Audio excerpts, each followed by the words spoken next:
So, hi everyone. Welcome to another episode of Unpacking Possibility. I'm your host, Traci Stein, as always. So happy to be here with you. But I'm especially happy to be here with you today because this is my absolute favorite holiday. If you know me, Halloween is it, it's where it's at, as they say. And my special guest today is none other than my co host, the Kathy A. Kelly, historian, proprietress of Paranormal Books and Curiosities and the Paranormal Museum in Asbury Park and Sanctum Paranormal in Provincetown and so much more. Kathy, I couldn't begin to capture you with my intro. But so You did a without good further job. ado, You did a good job. yeah, because we're going to talk all about Halloween today. I'm going to tap into your historian capabilities, your vast reservoir of knowledge. Yeah, Halloween is also my it should come as no surprise, but Halloween is also my I'm favorite shocked. holiday. Yeah, yeah. I'm completely shocked. And if people see the video, they'll see that you are actually in the Paranormal Museum. I am in my normal studio, which is a little anticlimactic. I'll put in I'm going to try and put in a faux backdrop, but I do have my bat necklace on. I'd try. I'm wearing a ghost shirt. I'm wearing a ghost shirt Oh too. my goodness, we have the look at that. And we didn't call each other last night and say, "Are you wearing a ghost shirt?" I know. I think it might be telepathy. Or Maybe we have those. we That do. happens to us. Oh my goodness. So, Kathy, I'm so glad you're going to talk all about the history of Halloween because it's something that I mean, Halloween stuff is ubiquitous. Whether you have kids or not, people are, who doesn't love getting dressed up and going to a party and getting some candy or something, and maybe a fun cocktail. Who knows? But most people, I don't think, know the real history of Mhm. Halloween and all of the things kind of related to that. So, I kind of want you to take the floor here. Well, Halloween, what a lot of people don't know is Halloween, the contemporary Halloween is very much an American holiday. The way it's celebrated and when people around the world think of it, they really do think of it as being an American holiday. Kids get dressed up, they go house to house trick or treating. But the truth is that it originated actually in rural Ireland in pre-Christian times, and it, like many of the holidays that we celebrate, it was Christianized, and it kind of started to fall on dates that the Christian calendar then kind of took over and applied to it. So it's kind of like Yule became Christmas, and spring, Easter kind of came on that day. But Halloween was celebrated as something called Samhain, and Samhain is literally means summer's end. That's just what it means. It means the end of the growing season, the end of warmth, the end of a harvest, and the beginning of the darker season. And it was a liminal. It literally is a celebration of the liminal space between those two times. I had no idea that that's where that name came from, by the way. Oh yeah, yeah, and I it love that and you're it sharing that. it became All Hallows Eve, right? So as part of the Christian calendar, which became Halloween. Um, but the holiday and a lot of the things that we practice in the holiday stemmed from pagan practices in Ireland, specifically in Ireland, and then it went further out, but it specifically did start in Ireland. In fact, it very specifically started in the west part of Ireland, where there were believed to be caves or tunnels that went to the other world, right? So, and people think of it as hell, but that's not how it was conceived of during those times. They didn't consider it. They didn't have the ideology of heaven and hell. It was kind of like now and then what happens after, and the world after was underground and in a space that could be accessed through these different caves, of which there are still those caves and those tunnels that are considered to be that in rural Ireland now. I don't mean that the people in the countryside believe it. I mean they say this is what our ancient ancestors believed, and this is one of those spaces. And My family's from I was gonna Roscommon, just say you that. and fairy lore, we've talked about that in the past. Fairy lore was very prevalent It still is. I went to visit a cottage that my father lived in the 40s and the 50s, 40s. And There's a ferry for it right outside. And even though this is Ireland is the tech capital of Europe, it's a hugely advanced culture and it's a hugely advanced economy. They're still like, don't touch the ferry fort, leave that alone. And part of it is because of respect for cultural heritage, and part of it is like there might be ferries, so just leave it alone. But we have this idea in this country. One of lots of the things that we do, the practices that we do here Here in the are US. in the United States.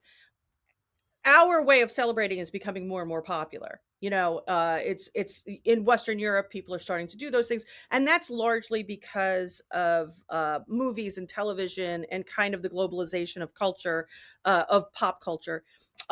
In Japan, the way the United States celebrates is hugely popular. It's a really big holiday over there now, but there's no cultural roots to it. So it's really just like, oh, it's a party. Everybody get dressed up, but there's no reference point where they go back and they point to it. But one of the things that we do in this country that is absolutely like required is a jack-o'-lantern. And in Ireland in ancient times, it would not have been a pumpkin, it would have been a turnip. And they would have carved turnips and created faces to be a lantern. I don't know if you've ever peeled a turnip, but the I idea haven't. of carving a they're like made of rocks. Like they're so hard and so difficult to do.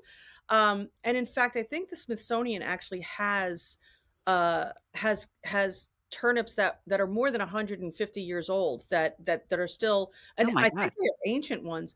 Um, but the lore of that, it wasn't it wasn't just celebratory, it was also protective, because the idea was, as you have this liminal space, as you have kind of the thinning of the time between this time and that time, you were it was possible that the earth spirits, the spirits of nature, and not necessarily ghosts, but the spirits of nature could walk amongst the living. And so you would have different tribes, and they would, or clans in Ireland, they would protectively dress as animals, as ferocious kind of animals, to protect themselves and also to hide from these liminal spirits that were able to walk during that time period. Now for us, it's one night. You know, for them it would have been more of a period. It would have been more of a festival. And there would have been different festivals. Um but they would have been very very similar.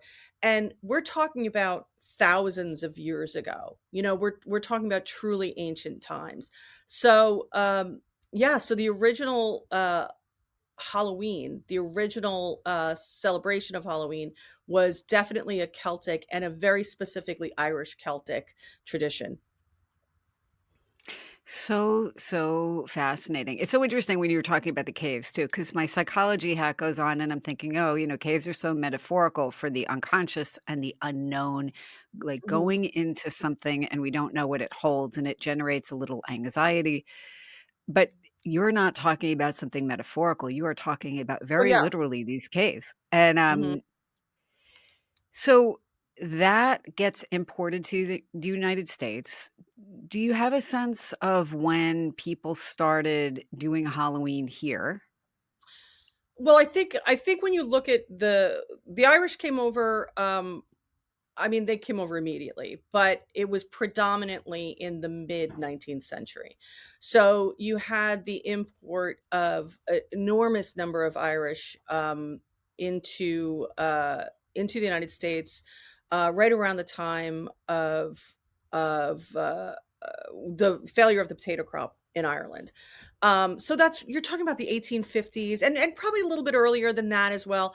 And they did import the Irish. We have this idea that they all came into New York. They went everywhere, and they were largely considered to be less than people. So they were never considered to be the equal the Irish were like chased out of Europe. So when they came to the United States, they came for opportunity, but they also came because there wasn't going to be a huge amount of opportunity for them in other places. So they went to Australia, they went to the United States, and they became laborers, and those folkloric stories took hold. And they took hold in places like Virginia, West Virginia, Louisiana, Georgia, South Carolina, all of the places where the Irish would have kind of gone in as laborers, and yes, in New York as well.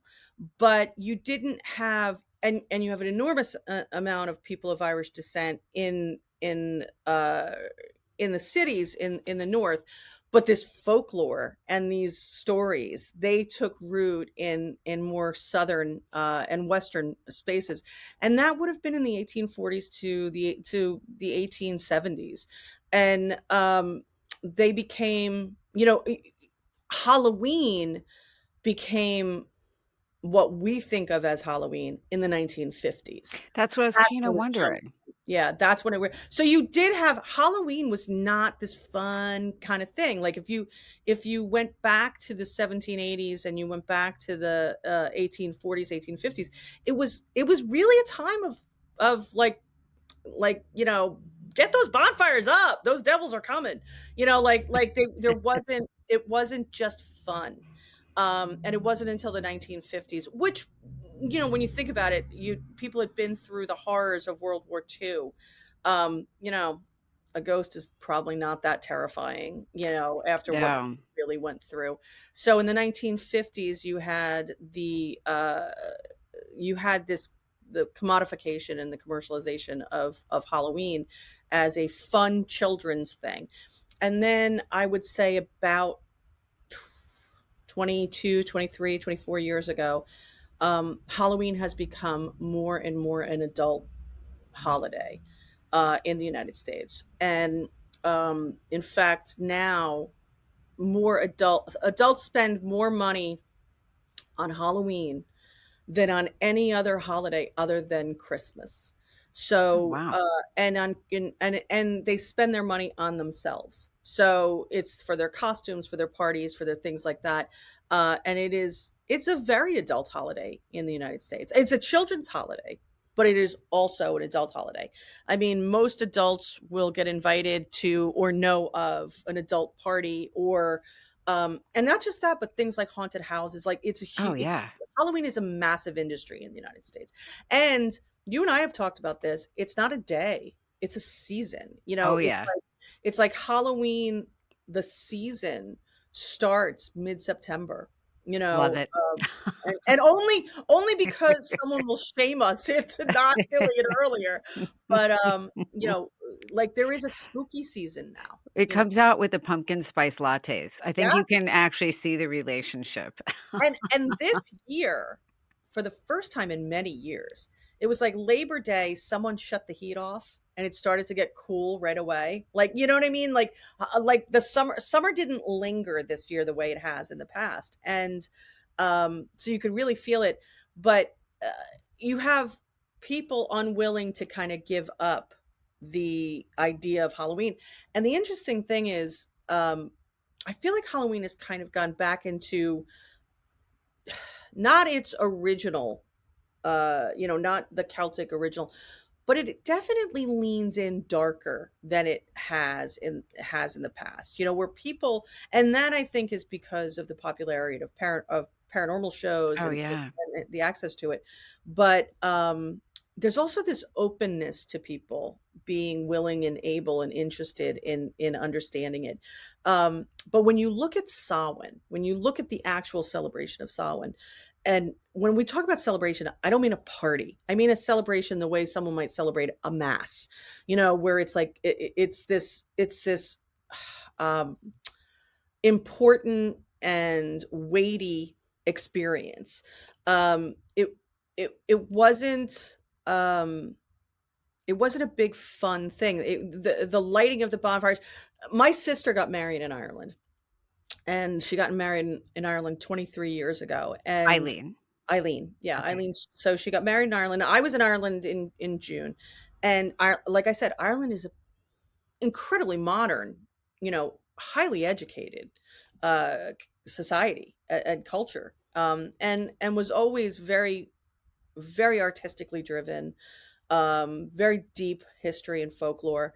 Um, but when she got married in the church, and then her kind of party, the reception, which is different than we do here, but the reception was like 3 hours later and like 10 or 12 miles away, or maybe 15 miles away or whatever. Wow. And because that's the way it is, right? That's the way it is. So when we were driving from the church to where she was having her reception, everybody had a bonfire out front to celebrate her wedding. So Wow. all of the house, because they were all coming to the wedding at some point, so I think there were like 300 or 400 people, maybe 500 people that came to her wedding, Oh my but god. they didn't come to the sit down dinner, they came to the party afterwards, right? So you would invite a certain number of people to the sit down dinner, and then everybody from the village would be invited afterwards. But the way of showing their celebration of her wedding was to light a bonfire in the front of their house. So you're driving through town, it's like, "Oh, there's Mairead, she's got the bonfire up." So the idea of putting down a bonfire, the idea, these are ancient things that have meaning, that are, it's like a visceral kind of meaning. And so, there's something really awesome. And I think one of the things that people love about Halloween is there's this sense of authenticity, this connection to the land, and to the spirit, and to the folklore, and we feel this kind of connection. And there are certain things that do that, like fire is elemental, right? I mean, that's how we feel Yeah. about it. So when you talk about when you talk about Samhain and the celebration of Samhain, it was sacred. It We look at it now and we're like, fun. But I will tell you, if you turned around to people who truly celebrate Halloween and said, "You can't do Halloween this year," that you can't, you don't, it's not something you can take away. You can say you can't go trick or treating, you can say you can't get dressed up, but the feeling of Halloween is still, it's still something that we feel in the changing of the seasons. We just Oh, feel it. totally. It's our connection. It's one of those visceral connections to the cycle of the world that we just feel. 100%. As you're talking, my mind's going a mile a minute, and I'm just thinking, you can feel the energy building. Now, for me, fall is my favorite season. I know there are people who are really mourning the end of summer. I just feel like, oh, like the air feels different. It's crisp. I feel more motivated. I feel like alive with possibility in the season. It just, for whatever reason, I feel exactly the same we're way. we're Halloween and fall people. Um, and, it's funny because I'm thinking back to psychologists can really take the fun out of everything because they overanalyze things, and I've been guilty myself, but I'm just thinking as you're talking too, is that I do think there's a mystical element, that's no surprise to you and to some of the people listening, but also, it's like it gives us permission to walk between worlds in terms of who we are and what we express about ourselves. So, to feel a little bit otherworldly or to step into the realm of fantasy, either like the kind of person we want to be or the kind of like thing we keep under wraps and it expresses itself and like symbolically, like in, being a monster or whatever it is, a witch or a vampire or whatever it is that people are going to step into, or a character from literature or somebody who inspires us. It could be anything, but we can be anything Mhm. in on that one day. And I think that I I think to that point, I mean, so that you would dress to confuse, right? So I'm going to dress like this so the spirit doesn't know who I am. That was the whole idea. It was like, I would kind of trick you. Um, and we'll get into trick or treating because that actually has origination in that too. It's not like it just suddenly became that, right? Um, and there are other holidays that kind of, especially in Ireland, that they do that as well. They do that the day after Christmas and stuff like that. But that liminal space, right? That space between this and that, the in between, right? Um, is a space of possibilities, right? It's Yes. a space of possibilities. It's also a space that says we are more than we seem. Right? We are Yes. more than what you can touch. We are more than what you hear. We are more than what you see. We are more. And there's something about, the world is more as well. And ancient cultures accepted that. We accept that. Oh, yeah. We may argue it, we may do this, we may do that, but we accept it. We accept that we are more, than the literal, what people see, hear, and feel. We know that there's more to us than that. And I'm not talking about belief. We know it, But Halloween, when I was a kid, what always got me about Halloween was that it was the time when everybody saw the world the way I did, which was, that I saw that the boundaries were not hard and fast. And I always felt that way. I Between always this felt, world and the yeah, next, and between body and spirit between us and, between each other, that there was and more. nature. Yeah, that there was just more, than what we literally saw. We put ourselves in these boxes, and we carve out these windows, but there's still glass that separates between this and that. And for me, the world was always more than that. It was always like, well, how did you dream that? What did you see? It was always that to me. And Halloween was when everybody was there with me in that time. And I used to, I still get excited for Halloween. I Oh, still yeah. get like, woo, um, and it's not about being scared, because Halloween doesn't scare me. It's not about that. What it's about is, it's like somebody pulls back the facade of the existing world, right? Of the physical world, and says, okay, now you can see the other layers. It's almost like the mask is taken off when we put the masks on. Oh, that is Like so profound, right, Kathy. but isn't it though? It really is. Like and that's how I feel. And that's why I think that certain people, I know a lot of people mourn the end of summer, and because there's a certain freedom that we afford ourselves in summer, right? The days are longer, the sun is out, we're not restricted by clothing, we're not restricted by certain things. But to me, and I understand why people do lament that. But I think other people, and I think it's people who feel um a connection to the broader experience, the broader idea of what the world is. We get excited for Halloween, not just because we can't stand the heat and the humidity, but because everybody starts to get in step with us at that time, where suddenly people who are so rigid about their ideology start to open up and be open, even if it's just a fiction to them. They start to be Absolutely. open up to that experience. And so, because I feel the same way. Like I drove up to, I drove, well, you know this. I took a trip up to Cape Cod this week, very, very quickly, and it was like, the leaves had all fully changed there, and I got really excited seeing that.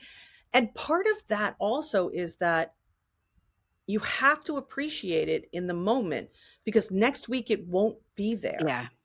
No, 100%. And I think that we understand that, or we sense and know that, Yes. and so there's something exciting about that. So even though it indicates the end of the cycle, it also indicates the beginning, right? So as the cycle comes to an end, we know that the end of the cycle also indicates the beginning of the cycle. And I think that for certain people, that's exciting. For certain people, the Absolutely. idea that it continues, and I'm definitely one of them. So, Kath, I think that is a good place for us to take a break because I have to do that. But we'll be back in a few moments with more from Kathy Kelly on Halloween, what it means for us, and other exciting little tidbits you probably did not know.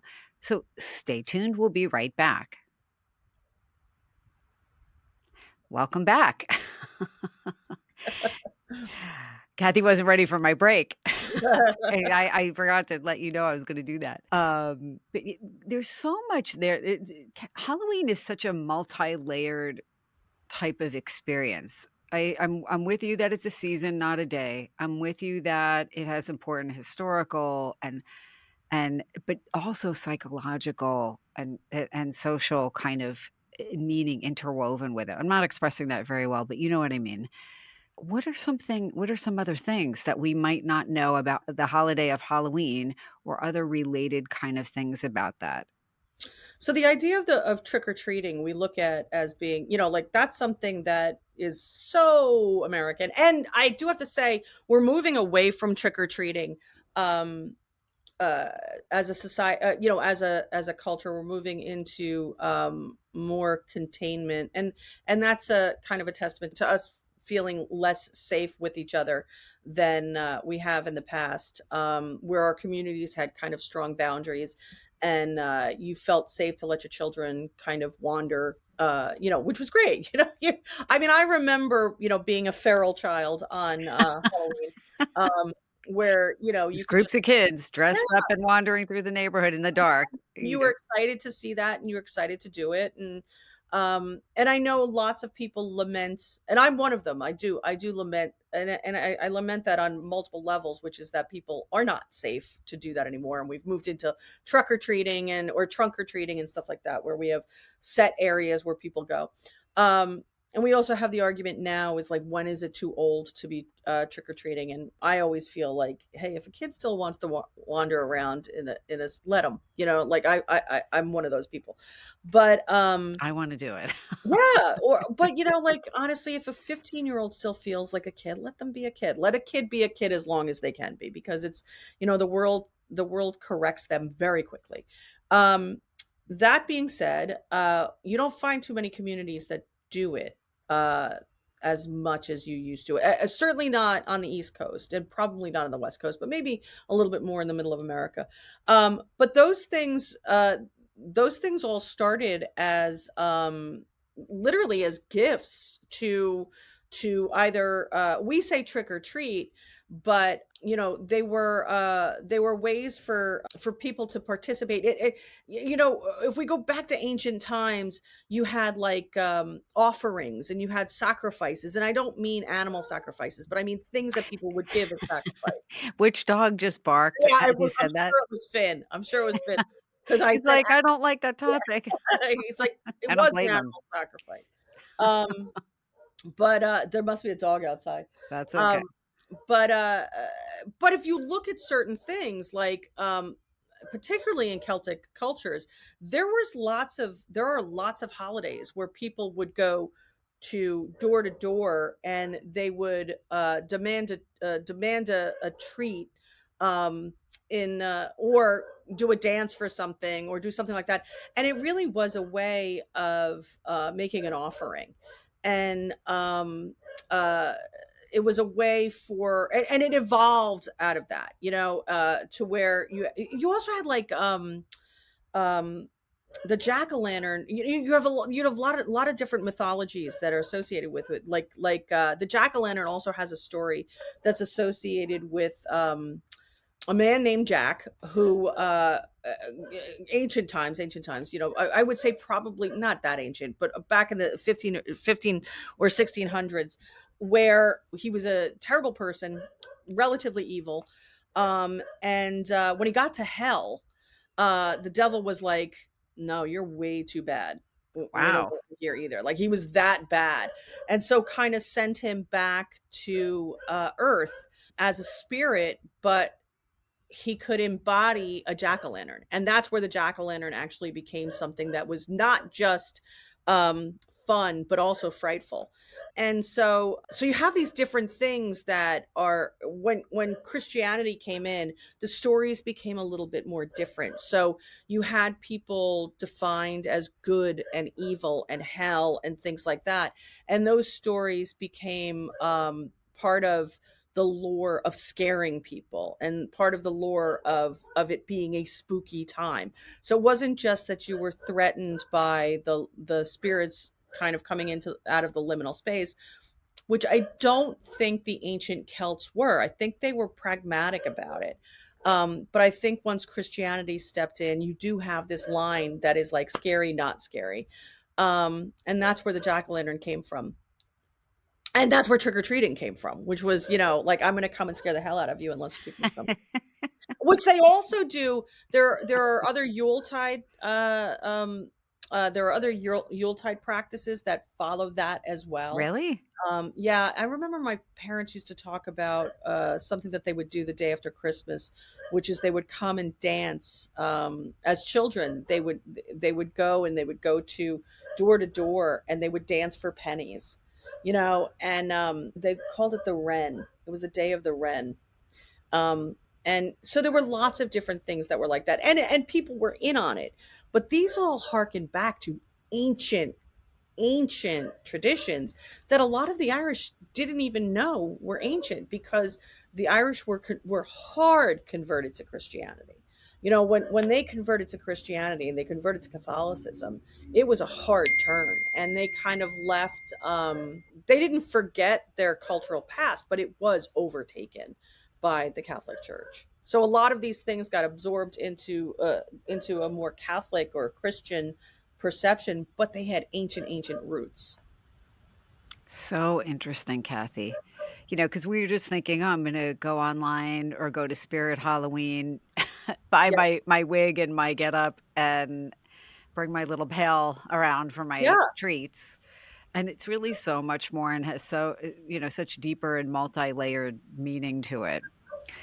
Um, it's funny, when we got married 100 years ago, we went to Mexico on our honeymoon and happened to be there for Dia de los Muertos, and I'm just thinking, same time of year, next day, but also this kind of idea of, and I'm not an expert on this at all, but like this separation Hmm. between the worlds is thinner. Like Oh this yeah. this divide is, thinner, and I don't know if you wanna talk about that.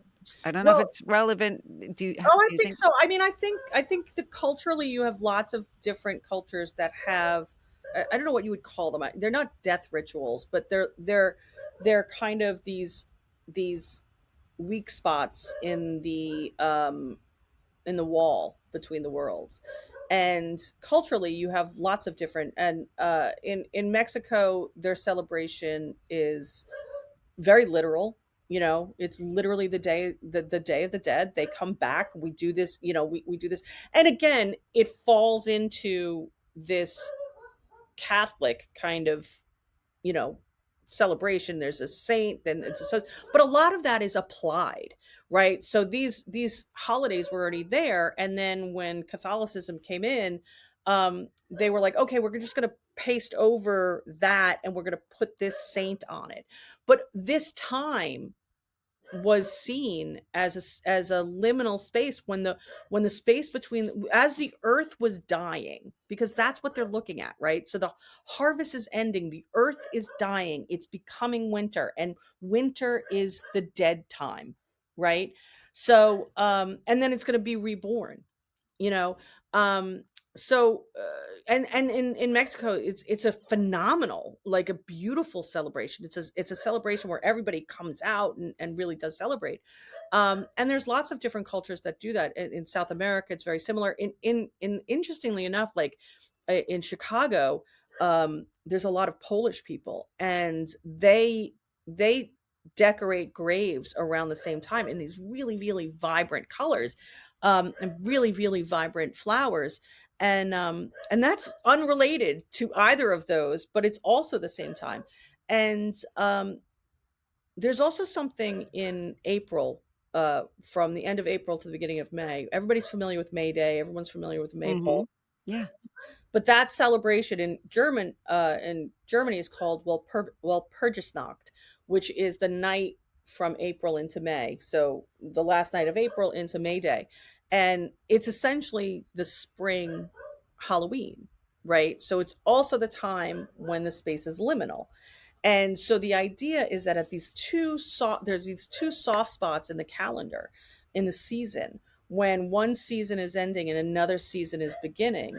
and it's the beginning and the end of kind of the dark space, and uh and spirits and elementals and um different entities can flow between, because it wasn't just that they could come here.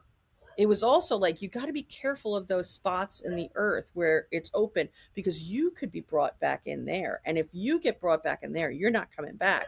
So there was this kind of understanding that it wasn't a doorway, right? It was more like something much hazier, that you could slip between those worlds, and you could do it accidentally, and you had to be very, very careful.